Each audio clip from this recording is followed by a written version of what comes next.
thank you very much, please. Great honor to be with you in the beautiful Rose Garden on a sweltering day. But I do want to thank you all for being here as we proudly launch the White House Hispanic Prosperity Initiative. Very exciting. Very exciting.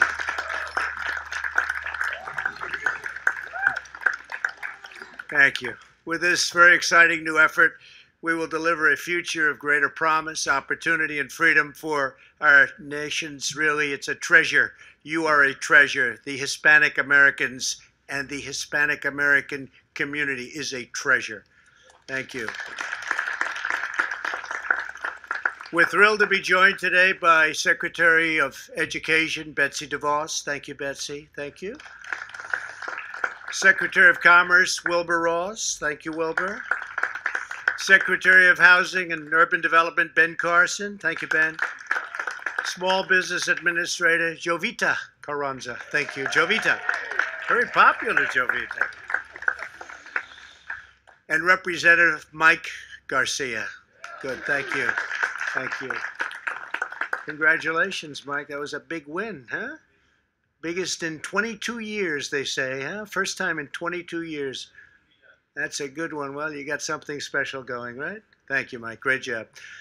Yesterday, I was delighted to host my friend, President López Obrador of Mexico, here in the White House and affirm the close and continued friendship between the United States and Mexico. It's never been better. The executive order I will sign in a few moments will expand our efforts across all of federal government to deliver educational and economic opportunity for Hispanic Americans. At the heart of our strategy to create a prosperous future for every Hispanic American, as well as all Americans, is a great family of education. We are going to have a tremendous program, and we have, and you know, we're a believer in choice. Choice. The other folks don't believe in choice, and choice is a great civil rights issue and maybe the great one of our times. I'm going to fight to ensure that every Hispanic American parent has the freedom and the right to send your child to the public, private, charter, faith-based, magnet, home, or independent school of your choice. And school choice is an incredible issue in many ways. It's a political issue, I agree. Most people agree with us. The smart ones definitely agree with us. But it's also a moral issue, and it really is a fundamental issue of civil rights. No American student should ever be trapped in a failing government school, which has happened so often for so many years. It's one of the problems you see when you see these cities going up in flame. One of the most successful educational models is the charter school, which has been under unceasing attack from the radical left. Charter schools have been incredible, but they're under attack, and you know why they're under attack. More than 1 million Hispanic American children currently attend charter schools, and nearly 1 in 3 charter school students is Hispanic American. I'm proud that under my administration, we've delivered $1.5 billion for public charter schools. That's a record. As long as I'm president, I will never let your charter schools be taken away from you, be taken down. I will never let you down. I will never let Hispanic American or any American down. That I can tell you. Under our leadership, the Hispanic American high school graduation rate has reached an all-time high in the history of our country, and the dropout rate has reached an all-time low in the history of our country. We've also delivered a $1 billion grant for minority-serving institutions, including Hispanic-serving institutions of higher learning. Our new Hispanic Prosperity Initiative will also expand access to trade schools, something that's been really badly missing. Trade schools, so important. Work-based learning and vocational education, so important. Vocational. When I was young growing up, I used to see vocational school, Edison Vocational School. That meant people with a great talent, but a talent different than history and math and other things, but they had the same talent or far greater than many of the A students that studied other things. Vocational school, great people, great talent, and they do very well. They do very well. Through our pledge to the American worker, we've already made available 16 million apprenticeships and training opportunities for the jobs of tomorrow. To bring jobs and prosperity to our most distressed communities, we created nearly 9,000 opportunity zones.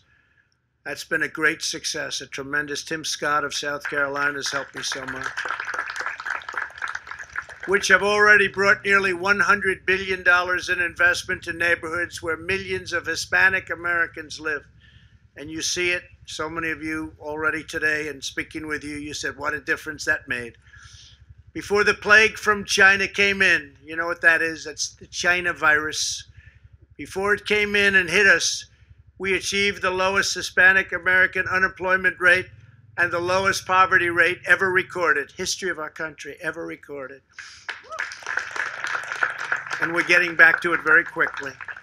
We achieved the highest ever incomes for Hispanic Americans and many other American groups and communities. We built the greatest economy in history, not only for our country, but for the world. We were #1 by far. China had the worst year in 67 years. They weren't happy with what was going. They were going in the wrong direction. And then the plague came in.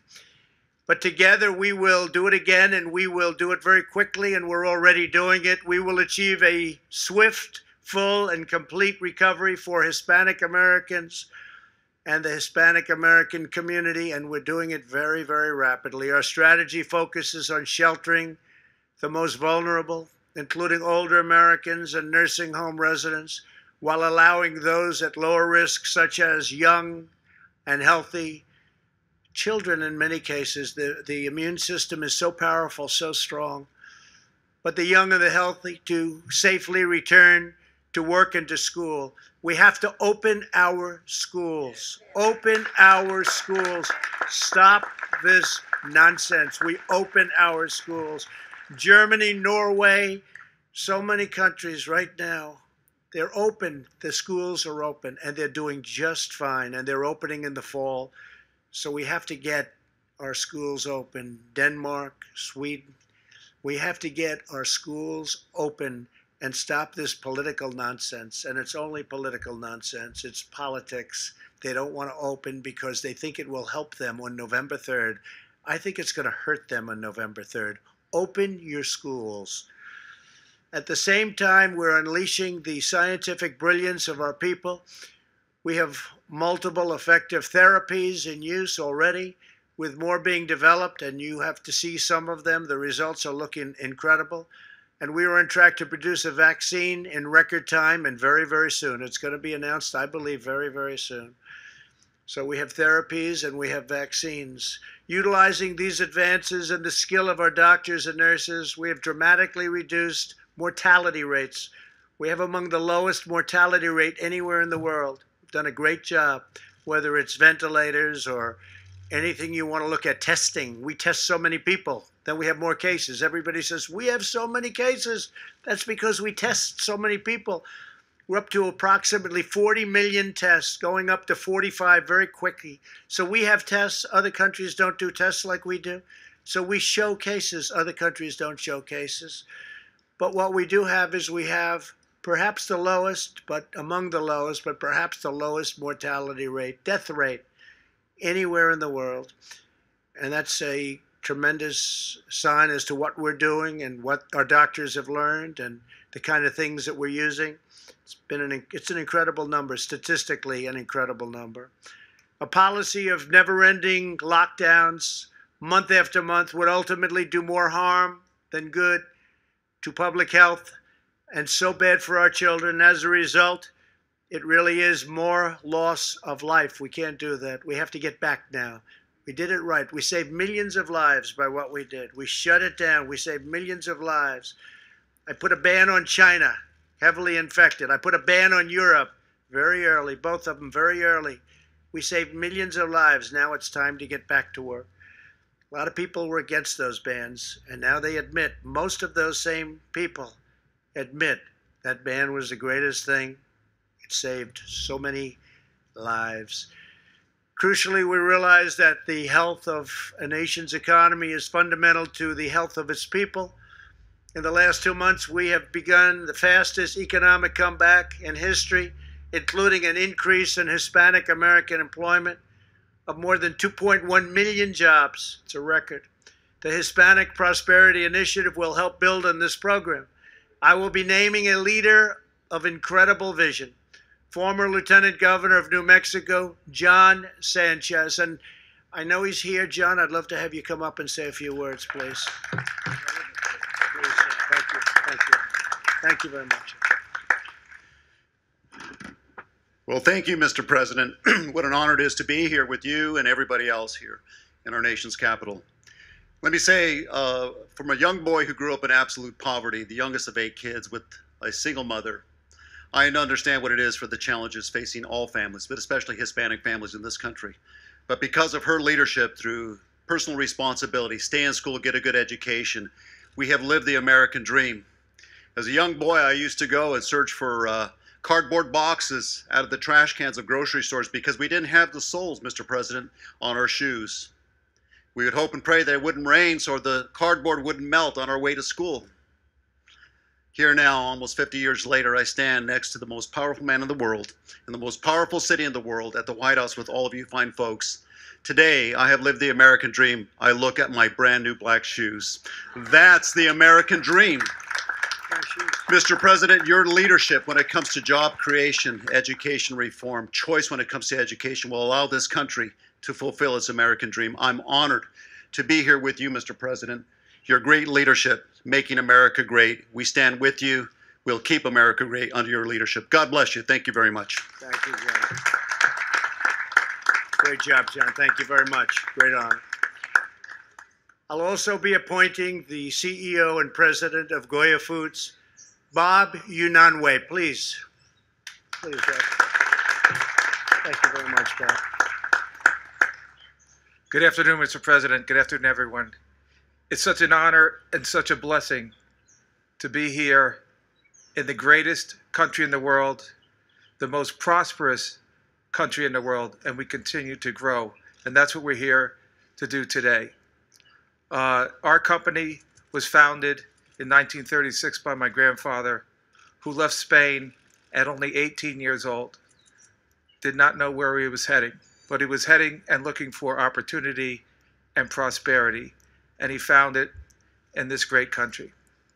Today, our company is a multi-billion-dollar company with thousands of employees and with facilities all around the globe. We have a tremendous group of what we call La Gran Familia Goya, the Goya family, the great Goya family. And these are people, I told the president earlier, we haven't gone back to work, we never stopped working. Because when I asked our group, our family, this is going to be a tough thing, they said, look, Bob, if we don't do it, nobody will. And they stood up and they worked, and we continue to work day and night to provide much needed food and nutrition to this country. Today, it gives me great honor. And by the way, we're all truly blessed at the same time to have a leader like President Trump, who is a builder. And that's what my grandfather did. He came to this country to build, to grow, to prosper. And so we have an incredible builder, and we pray. We pray for our leadership, our president, and we pray for our country that we will continue to prosper and to grow.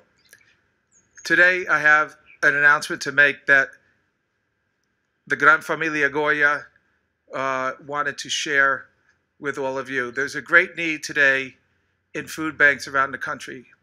Food is being depleted.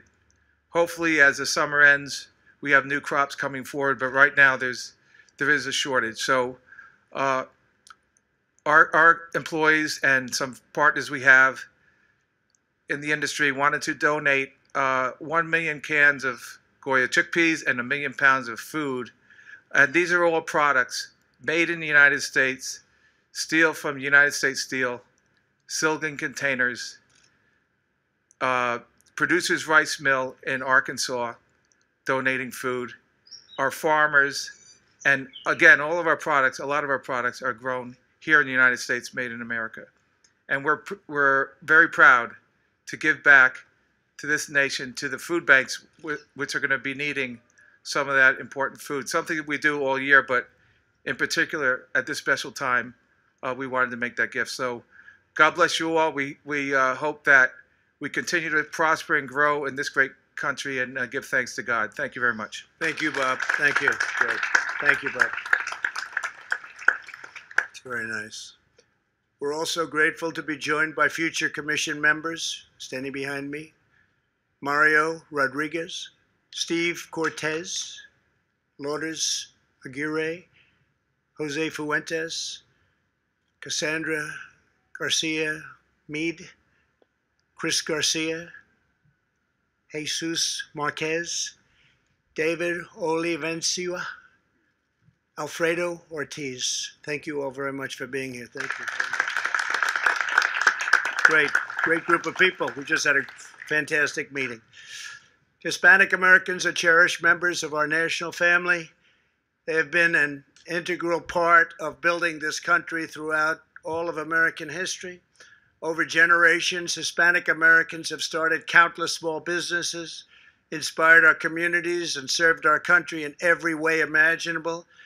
As police officers, service members, Border Patrol agents, pastors, teachers, and business leaders, they're incredible.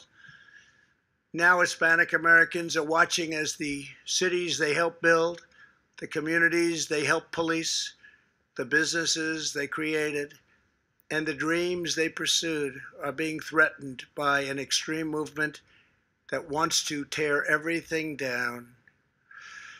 At the center of this movement is an aggressive effort to defund the police, if you can even believe that. Defund the police, think about that. It's a sad, sad thing. These people are crazy. They are crazy, which would inflict great harm on our hardworking Latino communities. Great harm. Many immigrants came to the United States in order to leave countries where the rule of law had been eroded, and they don't want those same conditions to be replicated here. They don't want them back. They know what it is firsthand. They know what happens when the police cannot protect the innocent, when the rule of law is destroyed, when justice becomes an instrument of vengeance. Hispanic Americans, they know. They're hardworking patriots who support our police, protect our communities, and believe strongly in the rule of law. I will stand arm in arm with the Hispanic community to ensure that every child in America can grow up in safety, security, dignity, and in peace. We believe that the timeless principles of the Declaration of Independence and the U.S. Constitution are all shared, and they have to be shared in a big, beautiful heritage of all Americans. Whether you're a first-generation American or a fifth-generation American, this is your home. American history is your history. It's about you. It's about your family. It's about our country. And the American dream belongs equally to you. American heroes inspire us all, and their legacy falls to all of us to cherish and to protect and to revere. Every American, no matter your background, is entitled to a government that puts your needs and your families first. Americans of all walks of life are united by the same noble ideas and the same fundamental designs for good schools, strong families, safe communities, and abundant opportunity. And I will not rest until we have delivered this future for every community, not only the Hispanic community, which is doing so well, but every community in our land. Together we will write the next great chapter of the American adventure, and we will defend the greatness of America for your children, for your children's children, and for generations to come. Before signing this executive order, which is such an important executive order, I'd like to invite Secretary DeVos to come up and say a few words, followed by Administrator Carranza. Please come up, Betsy. Thank you.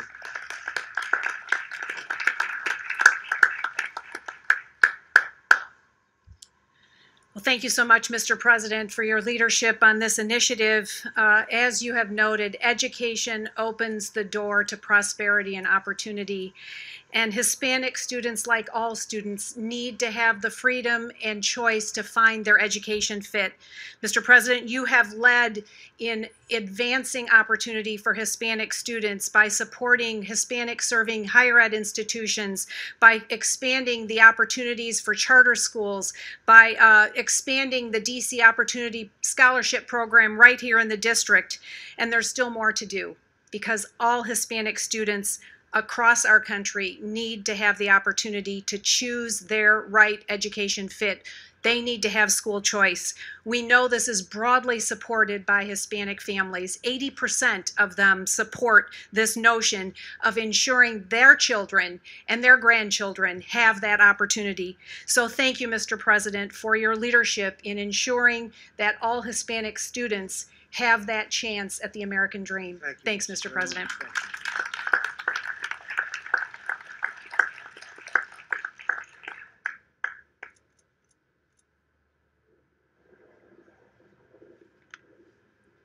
Can't believe I blinked at you, President. Thank you, Mr. President. It's a tremendous honor to be part of an administration so dedicated to helping Latino entrepreneurs during this extraordinary time in our country. As the daughter of first-generation Mexican Americans, I know firsthand how important opportunity is toward promoting upward mobility and enabling the American dream. Creating opportunities is the central goal behind the President's new executive order establishing the White House Hispanic Prosperity Initiative, designed to help Hispanic Americans reach their dreams through innovative education and career pathways. Under your leadership, Mr. President, Latinos have been the fastest growing group of entrepreneurs in the country, and we want to see that continue. Hola. Soy Jovita Carranza, administradora de la SBA. Es un honor ser parte del gabinete de la administración Trump, que está dedicada a ayudar a los empresarios latinos durante estos tiempos difíciles. Como hija de padres mexicanos-americanos, sé lo importante que es tener oportunidades para alcanzar el sueño americano. La meta del presidente Trump es ayudar a los latinos a alcanzar sus sueños a través de la educación innovadora y carreras. Por eso es fundamental este orden executive para nuestra comunidad. Recuerden, la comunidad hispana tiene un aliado en la SBA y un amigo en la Casa Blanca y que se dedica a nuestra comunidad. Este presidente es una persona fina. Gracias.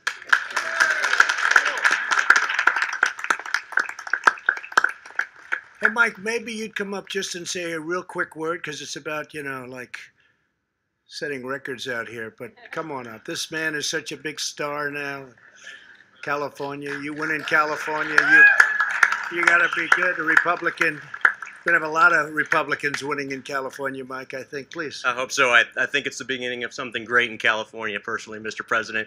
Thank you for the honor of being here today. It's a huge honor to be here with my Hispanic brothers and sisters, leaders in your communities, leaders in your respective businesses. I am the American dream. I am a first-generation American. My dad immigrated here from Mexico when he was 9 years old. I had the opportunity to serve my country in the U.S. Navy, flying the most powerful strike fighter jets in the world, the F-18 off aircraft carriers in combat operations. And now I'm sitting here as a member of Congress on the lawn of the White House. So I'd like to just echo the President's comments that now is the time where we need to unite as Americans and really realize what this fight is all about. It's about freedom. It's about liberties. It's about fighting like it's 1776 all over again. That's how real this fight is. So I'm proud to be here. I'm proud to be serving my country again at this most critical time. in our nation's history. And Mr. President, thank you for your leadership. Brothers and sisters, thank you for being here today. Thank you very much. Huge honor. Thank you. Thank you very much. Ben Carson, please come up just for a minute. Say a few words, Ben. You've done such a great job. Thank you very much. Thank you, Ben. Thank you, Mr. President, and thank you all for being here today. You know, it's so important, the emphasis that you have placed on opportunity. And you asked the White House Council on Opportunity Revitalization to look at those communities that were particularly affected in the COVID-19. And we looked at that. And not just the fact that there was more hypertension and diabetes, obesity, asthma, but to look another layer underneath that and to deal with that. And that's what we're doing under your leadership. And, you know, every single person in our society is worth saving. We only have 330 million people. Sounds like a lot, but it's a quarter of what China has, a quarter of what India has. And we're going to have to compete with them in the future. So we need to develop all of our people. And your emphasis on education and educational choice will be the thing that really distinguishes and liberates our people. So thank you, Mr. President. Thank you very much, Ben. So now I'm going to go and sign a very important document, one that we've been working on for a long time, and I just want to congratulate the Hispanic American community. Incredible people. Thank you very much, and God bless you all. God bless America. Thank you very much.